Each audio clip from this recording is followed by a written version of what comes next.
Today we're going to do an unboxing on the 2000 watt Vector motor kit. So let's get right into it. First, let's open up this thing. There it is, and ooh, that motor is actually much smaller than I thought it would be. Wow, I thought it would be much bigger, but this thing's about to be mighty. Got everything out of the box. I got controller, grips, throttle, motor, switch, everything out of the box. Still have the tools over here, but this motor is tiny. Look at this, compared to my hand. Like, easily grip it. This is a grip. Look at that, it's so small, this motor. I thought it was gonna be double the size, and the controller isn't that big either. Like, look at that.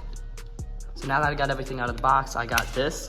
This throttle is much more snappy than I thought. I'm definitely gonna have to get used to it, but I kinda like it. And this controller already got an XT60 connector on it. Let's go. And then I got these wires, which I'm gonna have to put into my own. I'm not gonna get one of those breaker bricks. I'm just gonna do it with a nut and bolt. And I'm gonna do it in a way where it's not gonna break apart. So this is gonna be really fun. Just looking at these motor wires, they look pretty thick. I don't think they're gonna melt. They actually seem pretty good. So hopefully nothing melts. And the ones coming off the controller too. This thing is obviously rated for 2000 watts, 48 volts.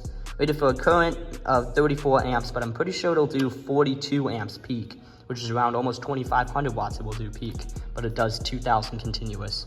And to go back to the size, this is the Vector 2000 watt motor, and that is the stock 250 watt motor on an MX350. Look at that size difference. It's like not that much bigger.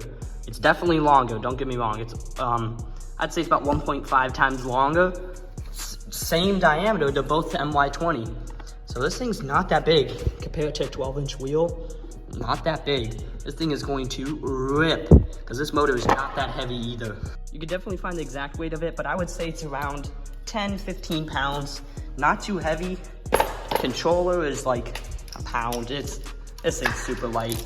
Then again, it's kind of a Chinese controller, so this thing is going to rip. This thing's gonna be like a 50-pound bike with 2 kilowatts of power. This is gonna be insane.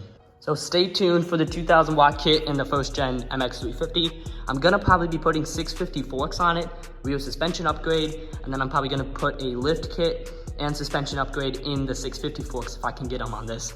So subscribe and stay tuned for the updates on this bike.